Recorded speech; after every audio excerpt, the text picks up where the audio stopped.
तो कैसे हैं आप? उम्मीद करता हूँ आप ठीक होंगे। और आज हम यहाँ पे बात करने वाले हैं 8 अगस्त को जो उत्तराखंड एलटी का पेपर हुआ था उसके कट ऑफ कितनी अनुमानित रह सकती है। अभी ऑफिशियली कट ऑफ अभी तक नहीं आई है, उसमें अभी थोड़ा टाइम लग सकता है, लेकिन यहाँ पर बच्चों के मार्क्स को देखकर एनालाइज कर कर और जो इन सब्जेक्ट के जो एक्सपर्ट हैं, जो टीचर हैं, उनसे पता करने के बाद ये जो कट ऑफ यहाँ पर जारी करी गई है जो कि अनुमानित है। और आपको पता है कि अनुमानित कट ऑफ ऊपर नीचे रह सकती है क्योंकि इसका नाम ही अनुमानित है। तो इसको लेके ज़्यादा आप सीरियस ना हो कि अगर आपके मार्क्स इस अनुमानित कट ऑफ के अंदर नहीं आते हैं तो, अगर आते हैं तो अच्छी बात है, नहीं आते हैं तो कोई आपको परेशान होने की ज़रूरत नहीं है। तो चलो स्टार्ट करते हैं हम कट ऑफ देखना कि कितनी किस सब्जेक्ट की कितनी कट ऑफ रह सकती है। हम देख लेते हैं संस्कृत सब्जेक्ट की कट ऑफ आपकी जो रह सकती है जनरल की 62 के समथिंग, +- 2 आपको हर सब्जेक्ट में कर लेना है, हर कैटेगरी में आपको कर लेना है +- 2। 62 + 2 4 हो जाता है और -2 60 हो जाता है। तो इसके समथिंग इसकी कट ऑफ आपको देखने को मिलेगी। और जो संस्कृत के जो टीचर हैं उनसे पूछने के बाद, उनसे पेपर का पता करने के बाद ये समझ में आता है कि पेपर आपका बहुत ज़्यादा टफ नहीं था। तो कट ऑफ आपकी इतनी ही आपकी देखने को मिल सकती है। और टीचिंग एप्टीट्यूड तो इस बार थोड़ा टफ आया ही है, वो हर पेपर में आया है, भले ही वो संस्कृत हो, हिंदी हो, भूगोल, मतलब किसी भी सब्जेक्ट का हो।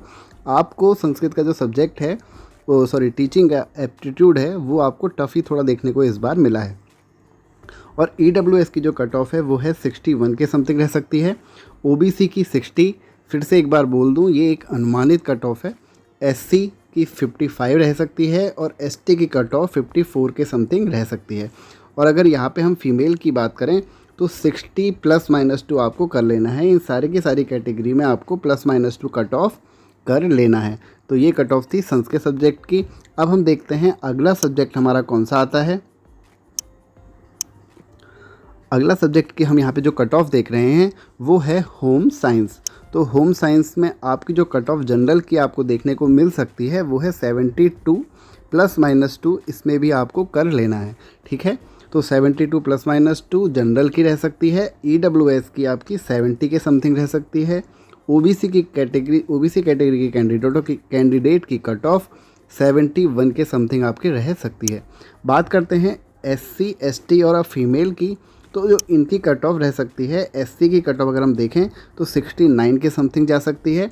ST की अगर हम बात करें तो 68 के समथिंग रह सकती है। और फीमेल की अगर हम बात करें तो 70 के समथिंग ये आपको देखने को मिल सकती है। और आपको हर कैटेगरी में क्या कर लेना है, जैसे कि मैंने बताया +- 2। तो चलो अब बात करते हैं अगले सब्जेक्ट की। और इस चैनल पर एक बैच चलाया जा रहा है जो कि अभी आपकी आगामी प्रतियोगी परीक्षाओं के लिए बहुत ज़रूरी है। उसमें मैंने भूगोल के 2 वीडियो ऑलरेडी अपलोड कर दिए हैं, आप उनको जाके देख सकते हैं। टाइम टेबल बता दिया है कि किस दिन हम क्या पढ़ने वाले हैं। तो आपका पूरा का पूरा जो आपका कोर्स होगा वो कवर करने की यहाँ पे कोशिश रहेगी 3-4 महीने के अंदर। तो देखते हैं अगला सब्जेक्ट जो कि हमारा आर्ट, इसकी कट ऑफ आपकी कितनी रह सकती है। तो आर्ट की अगर हम बात करें तो जनरल की 68 के समथिंग, +- 2 आपको हर सब्जेक्ट में कर लेना है। और EWS की 66 के समथिंग, OBC की 67 के समथिंग रह सकती है। अब हम बात करें अगर SC ST और फीमेल की, तो जो इनकी कट ऑफ आपको देखने को मिल सकती है वो है 65 +- 2, ST की 66 और फीमेल की आपको 67 के लगभग आपको देखने को यहाँ पर मिल सकती है। तो बात करते हैं अगला सब्जेक्ट हमारा यहाँ पे जो आता है, और अगला सब्जेक्ट आता है हमारा यहाँ पे गणित का, मैथमेटिक्स। जो इसकी जनरल की कट ऑफ आपकी रहने की उम्मीद है वो रह सकती है आपकी 50 +- 2। ठीक है, और EWS की 48 +- 2, यानी कि आपको हर किसी में 42 +- 2 करना है, ये मैं आपको पहले भी बता दिया। अब देखो OBC की जो आपकी रह सकती है वो 51 के समथिंग रह सकती है। और SC की आपकी रह सकती है 45 के लगभग। और अगर हम बात करें ST और यहाँ पे जो फीमेल है, फीमेल कैटेगरी की जो कैंडिडेट हैं उनके लिए 49 के समथिंग रह सकती है और ST के लिए 46। तो ये आपकी कट ऑफ हो गई है। अगर आपकी इसमें कोई कैटेगरी छूट गई है तो आप कमेंट में मुझे बता देना। तो हम यहाँ पे बात कर लेते हैं फ़िज़िकल की कट ऑफ के बारे में कि फ़िज़िकल की कट ऑफ आपकी कितनी रह सकती है। तो देखो जनरल की आपकी 67 प्लस माइनस 3 कर लीजिए, इसमें आप प्लस माइनस तो नहीं, आप प्लस ही कर लीजिए इसमें, क्योंकि इसकी कट ऑफ थोड़ी हाई रहने की उम्मीद है। 67 प्लस माइनस 3 कर लीजिए आप इसको, 70 के समथिंग या 67 के समथिंग आपको ये देखने को मिल सकती है। और अगर हम EWS की बात करें तो 66 प्लस माइनस 3 कर लीजिए, OBC में आप 65 प्लस माइनस 3 कर लीजिए, SC में 63, और ST की अगर हम यहाँ पे बात करें तो ST में जो आपकी कट ऑफ रह सकती है वो 62 के समथिंग यहाँ पे रह सकती है, और फीमेल की अगर बात करें तो 65 के समथिंग। ठीक है, तो ये हो गई कट ऑफ की बात। और अगर अभी जैसे कि कुछ सब्जेक्ट यहाँ पर बच गए हैं तो उसके बारे में हम अगले वीडियो में बात करेंगे, क्योंकि उसकी अभी एनालिसिस पूरी नहीं हुई है। जैसे इसकी पूरी एनालिसिस होती है, उसके जो सब्जेक्ट के जो एक्सपर्ट हैं, जो टीचर वगैरह हैं, जो अपनी कोचिंग में बच्चों को पढ़ाते हैं, उनसे बात करने के बाद मैं यहाँ पे क्लियर करूँगा कि उनकी कट ऑफ, आपकी अनुमानित कट ऑफ कितनी रह सकती है, और वो भी आपको 1-2 दिन के अंदर यहाँ पर देखने को मिल जाएगा। अब मैं बात कर लेता हूँ कि कुछ बच्चों के जो कुछ क्वेश्चन थे वो क्या थे। यहाँ पे कट ऑफ की बात कंप्लीट हो चुकी है। आगे मैं यहाँ पर जो बच्चों के द्वारा पूछे गए क्वेश्चन थे उनके आंसर मैं देना चाहता हूँ। वैसे तो मैं उनके आंसर वहाँ भी देख चुका हूँ, लेकिन ये क्वेश्चन आपके और कैंडिडेट के मन में भी होंगे, इसलिए मैं यहाँ पर इसका वीडियो के माध्यम से ही आप सभी को उसका आंसर दे रहा हूँ।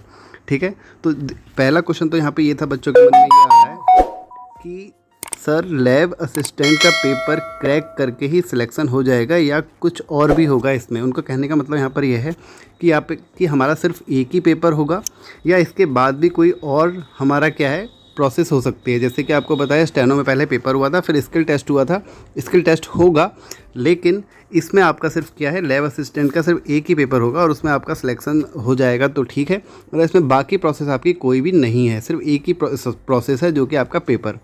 ठीक है, अब हम बात कर लेते हैं अगला। अच्छा हाँ, लैब असिस्टेंट में बच्चों के एक क्वेश्चन और आ रहा था काफ़ी, यहाँ पर मैं कमेंट में भी और मैसेज भी काफ़ी पूछ रहे थे बच्चे कि हमारे लैब असिस्टेंट में क्या सिर्फ विज्ञान के प्रश्न के अलावा कोई और प्रश्न आएंगे। तो देखो आयोग की तरफ से तो ये कहा गया है कि सिर्फ इंटरमीडिएट स्तर तक के आपके क्वेश्चन पूछे जाएंगे पेपर में, और पेपर जितनी भी पोस्टें उसमें दी गई हैं सबका एक ही पेपर होगा। ठीक है, तो ये था आपका उस क्वेश्चन का आंसर। अब हम बात कर लेते हैं यहाँ पे अगले क्वेश्चन जो पूछा जा रहा है बच्चों के द्वारा कि लाइव क्लास कितने बजे चलती है। तो देखो अभी तक लाइव क्लास आपकी एक ही बार हुई है, और वो मैंने मॉर्निंग में ली थी टेस्ट करने के लिए कि कितने बच्चे जुड़ सकते हैं मेरे से और कितने बच्चे जुड़ना चाह रहे हैं। और यहाँ पे फ़िलहाल लाइव का भी मैं टेस्ट करना चाह रहा था, क्योंकि उससे पहले लाइव टेस्ट क्लास नहीं हुई थी। तो जो लाइव आपकी क्लास चलेगी वो रात को 10 से 11 बजे के समथिंग आपकी चल सकती है। और अगला क्वेश्चन जो बच्चे काफ़ी पूछ रहे हैं और उनको यहाँ पे कन्फ्यूज़न भी है कि जो हमारा जो समीक्षा अधिकारी का अभी फॉर्म आया है कुछ समय पहले UKPSC के द्वारा जो जारी किया गया है कि उसमें O लेवल का एक्चुअली उन्होंने सर्टिफिकेट मांगा है कंप्यूटर का। तो क्या इसमें CCC वाला हमारा जो सर्टिफिकेट है ये काम कर जाएगा? नहीं काम करेगा, उसमें आपको O लेवल का ही सर्टिफिकेट आपको चाहिए होगा, O लेवल का। ठीक है, और CCC का इसमें आपका काम नहीं करेगा। और स्टेनो के सर्टिफिकेट के बारे में भी बच्चे काफ़ी पूछ रहे थे कि स्टेनो में कंप्यूटर सर्टिफिकेट को लेके क्या है। तो देखो मैंने यहाँ पे पहले भी बताया था कि आयोग की तरफ से ऐसा तो कोई अपडेट अभी नोटिफिकेशन में हमको देखने को नहीं मिला था, लेकिन न्यूज़पेपर वगैरह में ये चीज़ आई थी कि उन्होंने मान्यता प्राप्त शब्द को हटाया है। तो अभी क्लियर तो कुछ भी नहीं है। तो देखो आयोग जब डॉक्यूमेंट वेरिफिकेशन की बात जब बारी आएगी तभी ये चीज़ क्लियर हो पाएगी, क्योंकि देखो कुछ बच्चे पहले जो APS का एग्ज़ाम हुआ था उसमें बाहर हो चुके हैं कंप्यूटर सर्टिफिकेट की वजह से। मेरे भी कितने ऐसे जानने वाले बच्चे बाहर हुए हैं, या साथ वाले भी आप उनको बिल्कुल कह सकते हैं। तो मान्यता प्राप्त शब्द को हटाया गया था। मान्यता प्राप्त शब्द को हटाने का कहने का मतलब यहाँ पर यह है कि जो कंप्यूटर इंस्टीट्यूट 1860 के द्वारा जो पंजीकृत रहते हैं, रजिस्टर्ड जो सोसाइटी होती है उसके थ्रू अगर आप कंप्यूटर अगर आपके पास सर्टिफिकेट है तो वो भी चल जाएगा, लेकिन ऐसा आयोग की तरफ से ऐसा अभी तक अपडेट नहीं आया है। ठीक है, और मान्यता प्राप्त का मतलब ये होता है जैसे हिल्ट्रॉन वगैरह जो कंप्यूटर इंस्टीट्यूट होते हैं उनकी यहाँ पे बात हो रही है।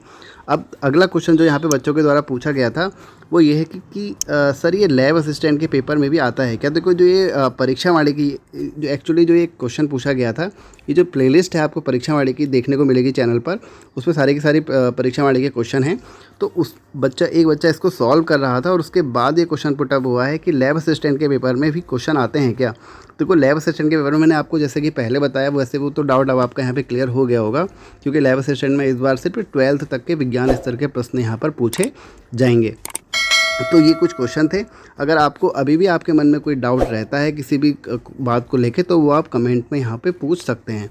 तो चलो मिलते हैं इसी के साथ अगले वीडियो में। शाम को मिलते हैं उत्तराखंड के वीडियो के साथ। तब तक के लिए धन्यवाद।